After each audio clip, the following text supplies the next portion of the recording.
అందరికీ good morning అండి. So మనం ఈ IEEE కాన్ఫరెన్స్ పేపర్ రైటింగ్ అనే ఈ ట్రైనింగ్ ప్రోగ్రామ్ని ఈ సెషన్తో స్టార్ట్ చేస్తున్నాం.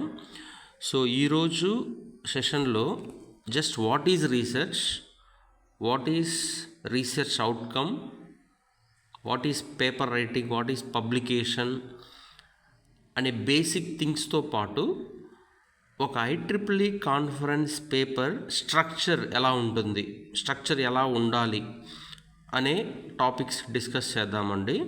సో ఓవరాల్గా ఈ సెషన్ని 2 పార్ట్స్గా డివైడ్ చేయొచ్చు.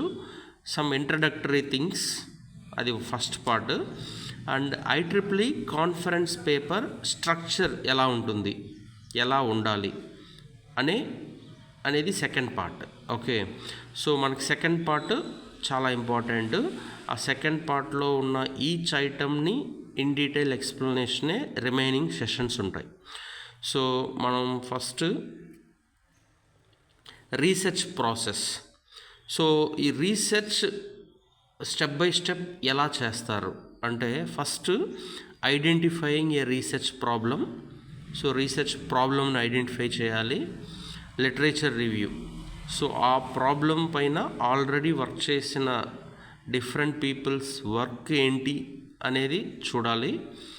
సో ఆ డిఫరెంట్ వర్క్స్ చూసినప్పుడు రీసెర్చ్ గ్యాప్ ఏంటి, రీసెర్చ్ ఎక్కడ లాగింగ్, ఎక్కడ గ్యాప్ ఉందనేది ఐడెంటిఫై చేస్తాము. క్రిటికల్ స్టడీ చేశాక రీసెర్చ్ క్వశ్చన్స్ని ఫార్ములేట్ చేసుకుంటాం. అంటే మన పర్టికులర్ చేసే వర్క్ యొక్క ఆబ్జెక్టివ్స్ని డిఫైన్ చేసుకుంటాము. వాటిని ఎలా చేస్తాం, choosing methodology or implementation. So ఆ పర్టికులర్ ప్రాబ్లమ్స్కి సొల్యూషన్స్ ఎలా ఇవ్వడము అదంతా కూడా మెథడాలజీ కింద వస్తుంది. Conducting experiments and simulations. So మనం ప్రపోజ్ చేసిన మెథడ్ని ఇంప్లిమెంట్ చేసి వాటిపైన ఎక్స్పెరిమెంటేషన్స్ చేయడం. Analysing result. So results performance analysis చేయడము. ఆ తర్వాత paper writing and publishing findings. So the last part is the last part in research is writing and publishing findings. So మనం ఈ టోటల్ ట్రైనింగ్ కూడా ఈ లాస్ట్ స్టెప్ పైన మాత్రమే చేస్తున్నాం. ఓకే, సో పైదంతా కూడా మనం రీసెర్చ్ అని అనుకుంటే, so research outcome is a publication.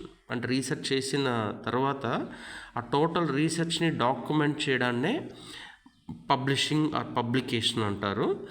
So వాటిలో డిఫరెంట్ టైప్స్ ఉన్నాయి, అవేంటో చూద్దాం. So journal papers.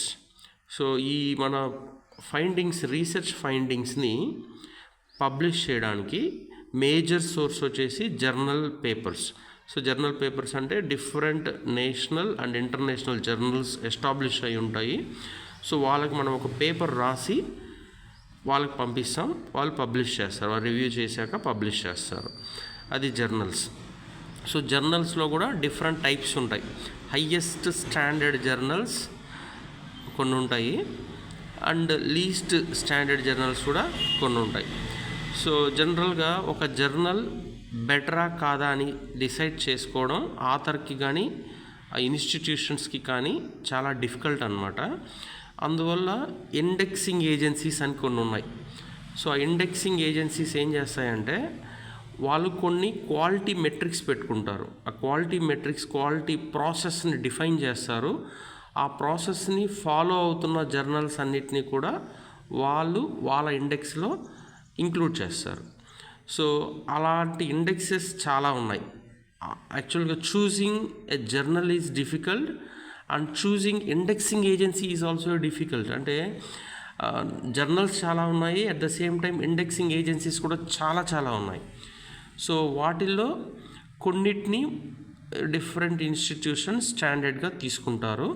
వాటిల్లో వెబ్ ఆఫ్ సైన్స్ ఒకటి, స్కోపస్ ఒకటి, అండ్ ఇండియాలో యూజీసీ కేర్ ఇంకొకటి. యూజీసీ కేర్ కూడా డిస్కంటిన్యూ చేసే ఆలోచనలు ఉన్నాయి కాబట్టి మనం స్టాండర్డ్గా వెబ్ ఆఫ్ సైన్స్, స్కోపస్ ఆ రెండు తీసుకోవచ్చు.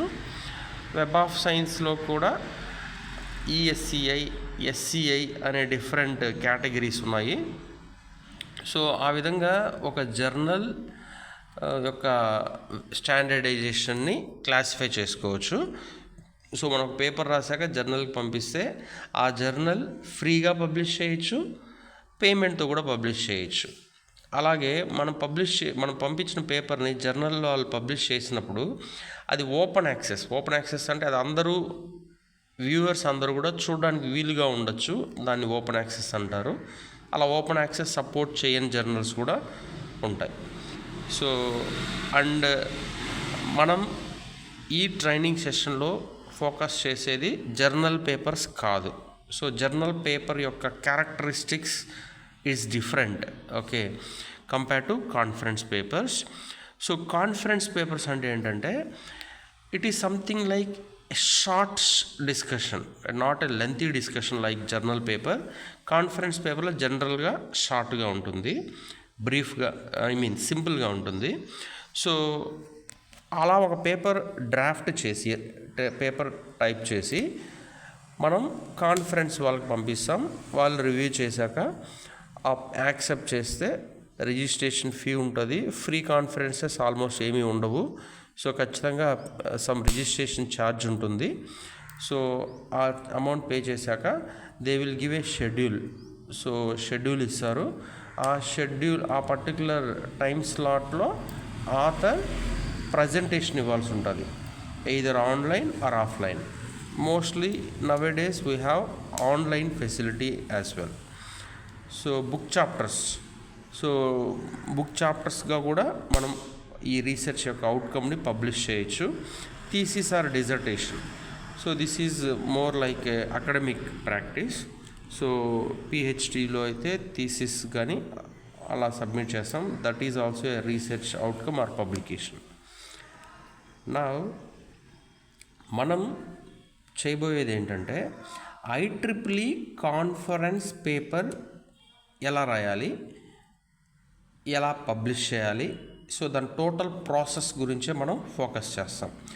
IEEE కాన్ఫరెన్స్ ఇంపార్టెన్స్ ఏంటంటే global recognition networking, rapid publication compare to journals. So జర్నల్స్కి ఒక పేపర్ పంపించాక 1 year 2 years కూడా పట్టొచ్చండి టోటల్ ప్రాసెస్ కంప్లీట్ అవ్వడానికి. వెరాస్ IEEE కాన్ఫరెన్స్ స్టిపులేటెడ్ టైం ఉంటుంది, దాని ప్రకారమే జరుగుతుంది, ఒక 3 months మ్యాక్సిమం అంతే. So opportunities for collaboration and exposure to latest trends and innovation, academic and industry impact. But మనకు అవి అవసరం లేదు, ఎందుకంటే మనం ఫోకస్ అంతా కూడా it is like A earning opportunity, like A business, okay. So అంటే మన ఫోకస్ అంతా ఏంటంటే పేపర్ రాయడం కరెక్ట్గా, ప్రాపర్గా, విత్ ఆల్ గైడ్లైన్స్. సో మన పేపర్ రాసి IEEE కాన్ఫరెన్స్కి పంపించాలి, వాళ్ళు యాక్సెప్ట్ చేసేలాగా పేపర్ రాయాలి. అక్కడ వరకు మనం ఫోకస్ చేద్దాం. So structure of a conference paper. So నేను స్టార్టింగ్లో చెప్పినట్టు ద సెకండ్ పార్ట్. సో ఒక కాన్ఫరెన్స్ పేపర్లో ఏముండాలంటే starting title of the paper ఉండాలి.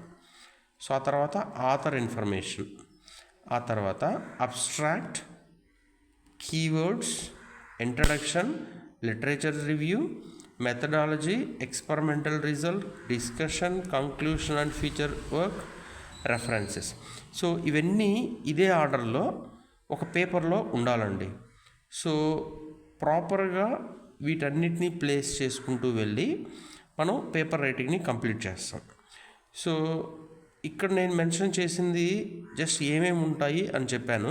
And each and every item need further discussion, like title ఎలా పెట్టాలి, అబ్స్ట్రాక్ట్లో ఏమేమి ఉండాలి, కీవర్డ్స్ ఎలా డిఫైన్ చేయాలి, ఇంట్రడక్షన్లో ఏమేమి పెట్టాలి, అలాగా each and everything will discuss in the further sessions.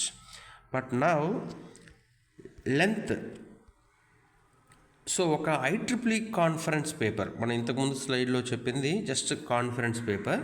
ఇప్పుడు స్పెసిఫిక్గా IEEE కాన్ఫరెన్స్ పేపర్లో ఎంత లెంత్ ఉండాలి, ఏ కంటెంట్స్ ఉండాలి ఒకసారి డీటెయిల్గా చూద్దాం. So which is very useful. So ఓవరాల్గా ఒక IEEE కాన్ఫరెన్స్ పేపర్లో 2800 to 3500 వర్డ్స్ ఉండాలండి, నంబర్ ఆఫ్ వర్డ్స్. ఓకే, మన MS వర్డ్లో మొత్తం డ్రాఫ్ట్ చేసుకుంటాం కదా, ఓవరాల్గా లెంత్ ఈ రేంజ్లో ఉంటే చాలు. So 2800 to 3500. సో దాంట్లో ఇంతకుముందు స్లైడ్లో చెప్పినట్టు టైటిల్ ఎలాగో కంపల్సరీగా పెట్టాలి. సో ఆ టైటిల్లో 10 to 15 వర్డ్స్ ఉండేలాగా టైటిల్ మనం ఫిక్స్ చేసుకుంటాం. ఆ టైటిల్ ఎలా ఫిక్స్ చేయాలనేది నెక్స్ట్ సెషన్లో చెప్తాను. బట్ లెంత్ వరకు 10 to 15 వర్డ్స్ ఉండాలి. ఆథర్ ఇన్ఫర్మేషన్, జనరల్గా మనం చేసేది ఏంటంటే ఒక పేపర్ రాశాక ఆథర్స్ని ఐడెంటిఫై చేసుకుంటాం. ఆథర్స్ ఒక 6 మెంబర్స్ ఆథర్స్ని ఐడెంటిఫై చేస్తామండి. ప్రతి పేపర్కి 6 ఆథర్స్ యొక్క డీటెయిల్స్ మనం అక్కడ మెన్షన్ చేస్తాము. ఆ లెంత్ వచ్చేసి 95 to 105 వర్డ్స్ వస్తుంది. ఓకే, నెక్స్ట్ అబ్స్ట్రాక్ట్ అని చెప్పాను కదా, అబ్స్ట్రాక్ట్ లెంత్ 130 to 150 వర్డ్స్ ఉండేలాగా రాస్తాం.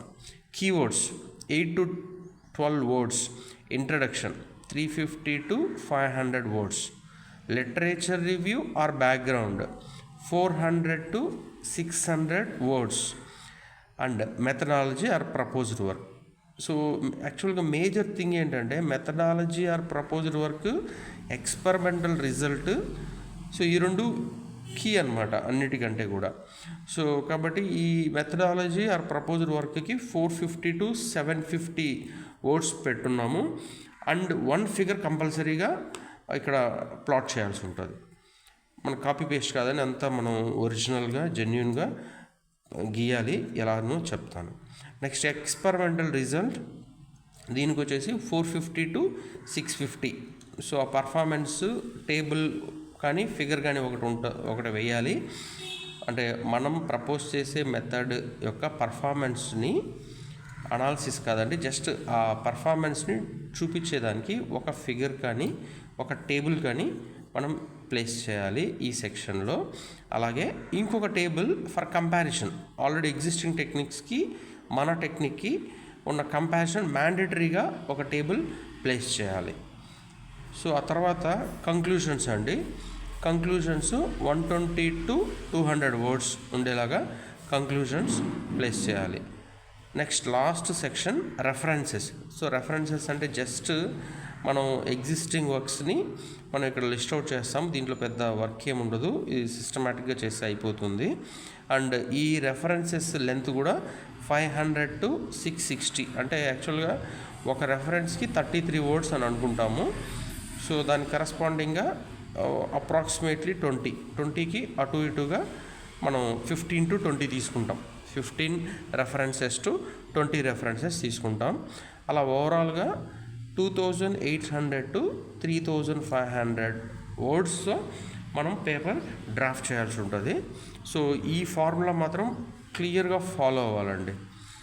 సో ఇది structure of the IEEE paper. So that's all అండి. ప్రస్తుతానికి మనం నెక్స్ట్ సెషన్స్లో ఈచ్ అండ్ ఎవ్రీ ఐటెం గురించి డిస్కస్ చేద్దాం.